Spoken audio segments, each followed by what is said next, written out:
Estamos de volta com Conexão RS Especial Sabatina, hoje recebendo o deputado federal Pepe Vargas, deputado pelo PT.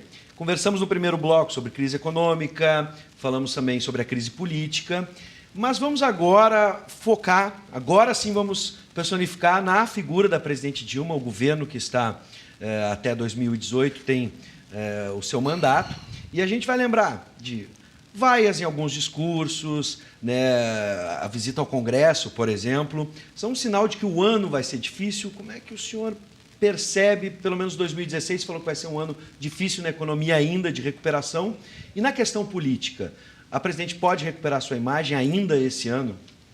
Bom, primeiro, foi uma minoria de deputados, não foi sequer todos os deputados de oposição que vaiaram, foram meia dúzia de deputados de oposição que vaiaram, demonstrando uma brutal falta de educação e uma total inadequação de comportamento no plenário da Câmara, né? Foram alguns que vaiaram, a maioria dos deputados aplaudiram. A primeira votação que nós tivemos esse ano, que foi na quarta-feira, quando votamos uma medida que aumenta a taxação, a tributação sobre ganhos de capital, o governo teve vitórias parciais. Eu acho que é muito sintomático o que aconteceu. Nós aprovamos o aumento da taxação sobre ganhos de capital. Ou seja, nós estamos cobrando do andar de cima, que é o que... Né? Porque, veja bem, e o que foi o comportamento da oposição? A oposição primeiro tentou impedir de votar. Nós conseguimos votar a matéria principal. Depois apresentaram emendas para reduzir a taxação sobre os ricos.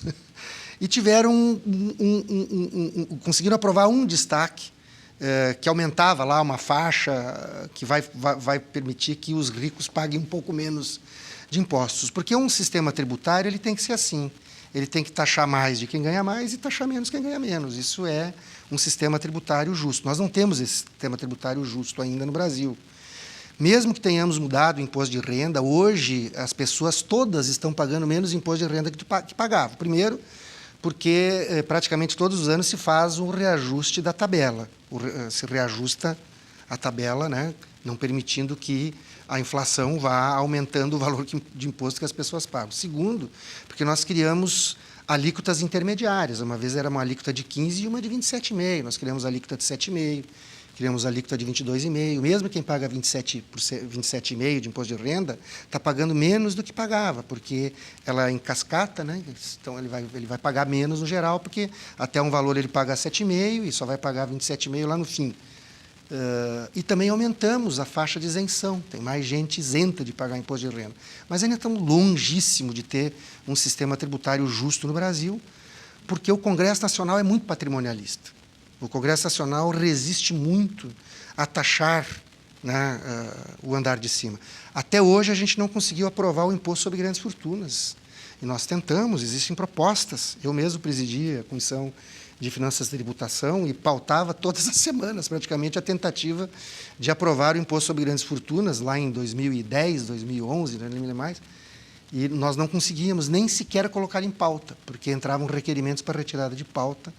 Então, o Congresso Nacional ele tem majoritariamente uma posição muito patrimonialista, muito pelos interesses, né, de grandes interesses. Bom, mas ele foi eleito pelo voto popular e tem que ser respeitado. Tem jeito. Antes da gente voltar a falar da presidente, eu vou pegar o gancho sobre o Congresso Nacional. O Congresso Nacional, que a gente sabe que quando quer as coisas andam rápido e quando não quer as coisas não andam. Na relação Eduardo Cunha, por exemplo, o senhor acha que existe condições do deputado Eduardo Cunha, presidente da Câmara, continuar ainda no seu cargo? A situação dele dentro do Congresso, ele consegue, através dessas medidas, se engessar e se proteger de tal forma? Ele tem condições ainda de exercer essa função tão importante? Olha, da minha parte, eu acredito que não, né? Bom, eu estava como ministro das Relações Institucionais, e trabalhei abertamente para que o Eduardo Cunha não fosse eleito presidente, né, porque eu já tinha fortes suspeitas e sabia que ele seria um presidente que criaria dificuldades para o governo e, consequentemente, para o Brasil, né? Acho que o tempo mostrou que a gente estava com a razão, né? Tem provas materiais, o próprio Ministério Público Federal já demonstrou isso, né, de que o deputado Eduardo Cunha ele quebrou o decoro parlamentar e cometeu ilícitos. Bom, mas ele manobra, com o apoio de alguns outros, para evitar o seu processo de cassação. Eu sou um dos deputados que assinou para ele ir para o Conselho de Ética. Os 3 parlamentares do PT no Conselho de Ética votaram favorável à abertura do processo a ele. A oposição, que primeiro o criticava, novamente voltou a blindar o Eduardo Cunha. Então, é um processo complexo. Eu acho que os dias dele estão contados, infelizmente não com a rapidez que eu gostaria. Tudo leva a crer que agora, ao final do mês, o Supremo Tribunal Federal o indicia, ele se transforma em réu. Mas o fato dele se transformar em réu não é automático a perda do mandato. Eu sou um ardoroso defensor do Estado Democrático de Direito. E no Estado Democrático de Direito, é um princípio, inclusive, da Declaração Universal dos Direitos Humanos, que toda pessoa tem direito de ser acusada da ampla defesa e do contraditório e do devido processo legal. Isso vale para todos, inclusive para Eduardo Cunha. Então, ele tem que ter o direito de fazer a sua defesa, seja no Conselho de Ética, seja no Judiciário, caso ele se transforme em réu. Deve correr mais rapidamente no Conselho de Ética do que no Judiciário. Agora, qual o resultado final no Conselho de Ética? Não se sabe. No que diz respeito, eu não sou do Conselho de Ética, porque depois vai ao plenário e tudo isso. Para mim, já há provas materiais robustas que indicam que ele tem contas na Suíça, que ele omitiu isso na sua declaração de bens, e todo deputado, ao assumir o seu mandato, tem que apresentar a sua declaração de bens. Omissão de bens na declaração do deputado é explícito no Código de Ética e Decoro Parlamentar, é quebra de decoro parlamentar e, consequentemente, ele tem que perder o mandato.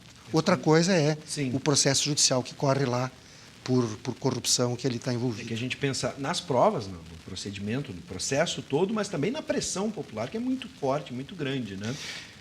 Mas a pressão popular é válida, ela é necessária em qualquer processo, né? Mas, veja bem, para se garantir as regras democráticas de um Estado de Direito, é preciso que o devido processo legal se instale, sob pena de a gente ter não mais uma democracia, e sim um processo totalitário, né? Quando não é garantido o direito de alguém, isso vai acabar afetando outros também, né?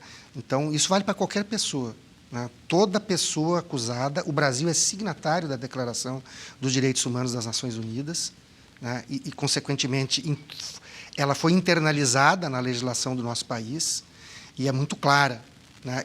Então, é um princípio constitucional, é um princípio de uma convenção internacional que o Brasil assina, esse princípio, né? Primeiro, ninguém pode ser acusado sem o ônus da prova ser apresentado. Há que se ter provas materiais. E essa pessoa, mesmo ao ser acusada, ela tem que ter o devido processo legal, o direito de se defender, né? Agora, cabe às instâncias que julgam ter celeridade, ter rapidez, né? O grande drama é quando a decisão é prolongada, é arrastada, ou quando há impunidade. Aí sim. Agora, nesse confronto entre pressão popular, opinião pública, pesquisas de aprovação, por exemplo, de um governo, e a realidade técnica mesmo de um processo de impeachment, o senhor acredita no impeachment da presidente Dilma Rousseff? Não, acredito que não. É uma questão que já arrefeceu. Agora, veja bem, impeachment não é uma questão... Tem uma tentativa de naturalizar o impeachment, dizendo que o impeachment é uma questão política e não técnico-jurídica. Isso não é verdade. Porque, se for assim, né, qualquer governo que tenha uma baixa avaliação em determinado momento pode sofrer um processo de impeachment. O governo Sartori também não é bem avaliado, aliás, está mal avaliado, não tão mal avaliado quanto o da Dilma, mas é mal avaliado pela maioria das pessoas. Então, vamos dar um impeachment no Sartori? Eu sou terminantemente contra. Ele tem o direito, a não ser que ele cometesse um crime de responsabilidade. Ele não cometeu. Tampouco a presidenta Dilma cometeu um crime de responsabilidade, né?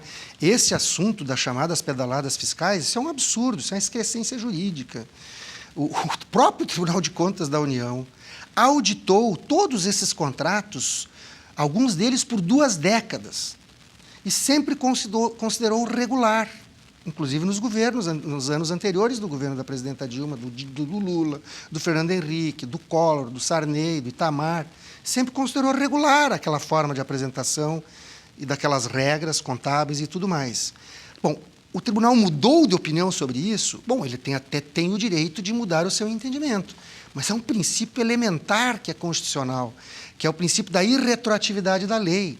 Se tu faz uma lei nova, ela não retroage, ela vale daqui para frente.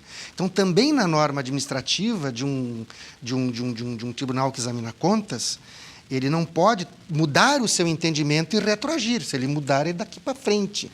De mais a mais, o Tribunal de Contas não é o órgão que julga. Quem julga é o Congresso Nacional. Isso é muito claro. Tanto é que o Tribunal de Contas tem um parecer prévio. Esse parecer prévio, ele agora está sob exame da Comissão Mista de Orçamento do Congresso Nacional. Aliás, o relator, o senador Assir Gurgax, já no seu relatório, diverge do parecer prévio do Tribunal de Contas e recomenda a aprovação das contas com ressalvas, que geralmente acontece assim. Então, ainda há um debate para ser feito sob esse ponto de vista, mas eu não acredito que o impeachment tenha sucesso, até nas votações que a gente tem, a oposição não tem a maioria de votos, né, para naturalizar o julgamento político, né, e não um julgamento técnico-jurídico. Bom, o senhor falou agora no Rio Grande do Sul e, obviamente, vamos falar sobre o seu estado. E, bom, antes de fazer uma pergunta informal, vamos para a pergunta formal que o senhor já sabe, estamos vivendo, todo mundo sabe, estamos vivendo uma maior crise nas finanças públicas do estado do Rio Grande do Sul. De que forma a bancada gaúcha pode ou tem trabalhado para ajudar o governador José Ivo Sartori? Eu acho que a grande questão que nós já, inclusive, está superada foi o processo de renegociação das dívidas dos estados. A bancada, ainda quando o Tarso era o governador, o Tarso se envolveu diretamente, a presidente Dilma concordou, nós tivemos que quebrar um dogma. Quando começou o debate da renegociação da dívida dos estados, aqueles analistas econômicos ligados ao mercado criticaram violentamente, dizendo que isso era uma quebra dos parâmetros da lei de responsabilidade fiscal. Ora, não tem sentido tu ter um contrato com um indexador que acaba cobrando juros escorchantes de quem quer que seja, muito menos dos governos estaduais. Então, ao mudar o indexador da dívida, nós estamos abrindo, em primeiro lugar, vai abrir espaço fiscal no curto prazo para o governo do estado poder buscar financiamentos para fazer investimentos. Isso não resolve no curto prazo o problema. E lá, mais a médio prazo ou longo prazo, há uma redução do montante da dívida. Então, acho que essa é uma questão fundamental, né, que a presidenta Dilma contribuiu com o aval dela. O governador Tarso se envolveu diretamente, o Sartori, agora como governador também, né, se envolveu diretamente, e, consequentemente, eu acho que isso foi uma grande contribuição para irmos encaminhando algumas questões. Agora, tem um outro problema no Rio Grande do Sul. Eu acho que a gente tem que rever, né, a questão dos incentivos fiscais da forma como eles são dados. Por isso que eu falei antes lá na legislação de ICMS. Vou dar um exemplo que está acontecendo agora, lá na minha cidade de Caxias do Sul. Uma multinacional, a Robert Show, 48 anos instalada na cidade, ela tem fábricas em 10 países do mundo, aí ela está se transferindo para a Zona Franca de Manaus, onde tem um regime tributário federal especial, mas também o estado do Amazonas está dando uma redução de 90% no valor que eles pagam de ICMS. É uma guerra fiscal com o Rio Grande do Sul também. Então, Caxias e o Rio Grande do Sul vão perder uma planta. Nós, inclusive, tivemos essa semana lá no Ministério do Desenvolvimento do Comércio, questionando um conjunto de questões.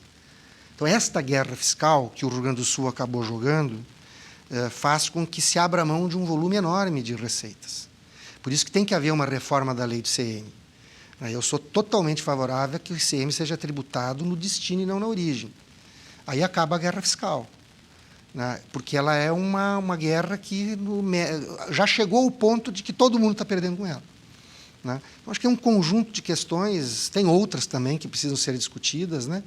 Mas, de fato, o Rio Grande do Sul chegou numa situação onde as suas finanças trazem enormes dificuldades a quem vem a governar. O Tarso teve dificuldade, o Rigoto teve dificuldade, o Sartori está tendo dificuldade, né? E precisa encontrar solução para isso.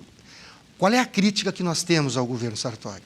A crítica que nós temos ao governo Sartori é fundamentalmente no sentido de que ele deve buscar superar a crise sem aumentar a tributação de ICM. Acho que isso é um equívoco, né?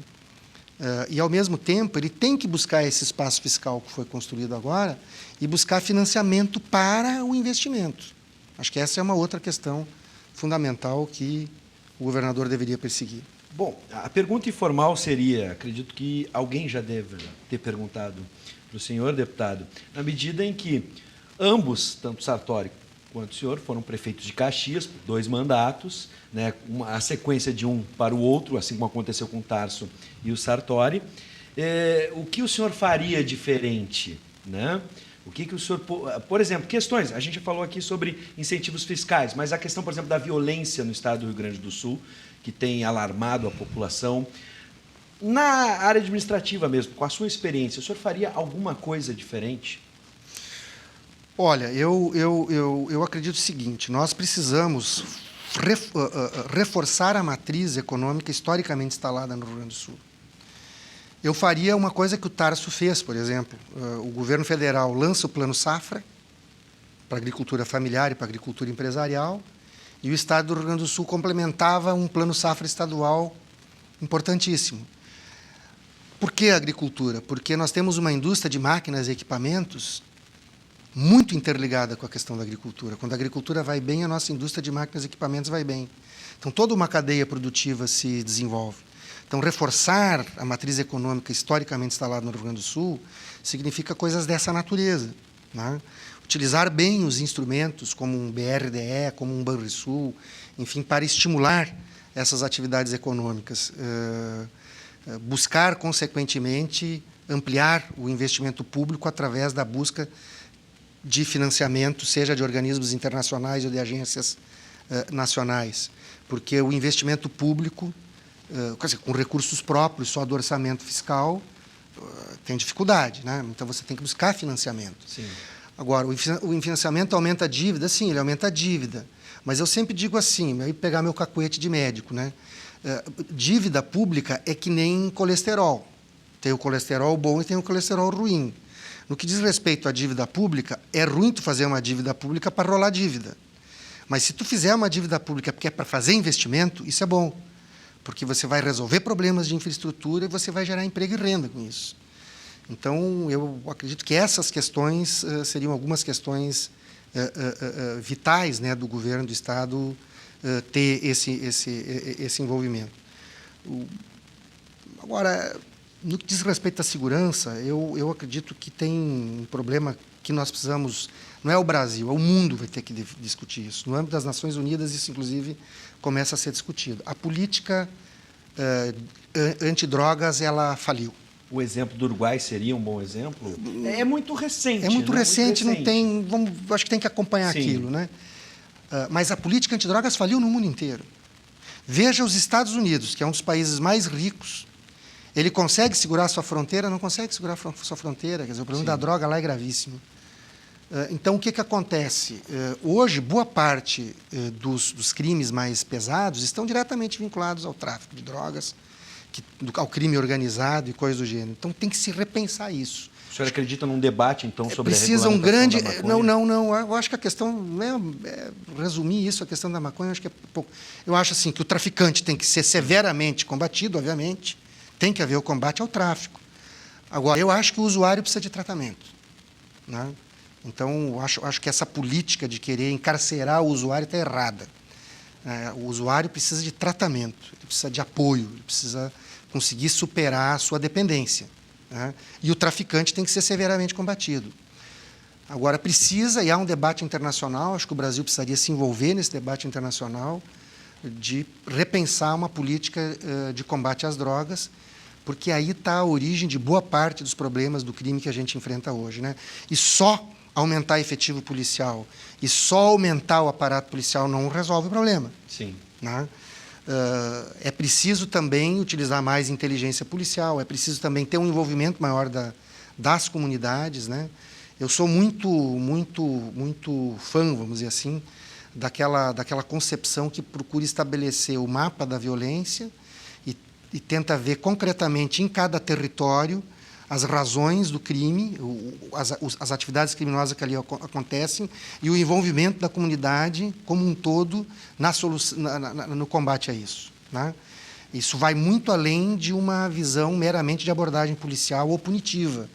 Tem que ter uma visão sistêmica, global, onde determinadas vezes você precisa ter uma intervenção até urbanística. Sim. Por parte da prefeitura.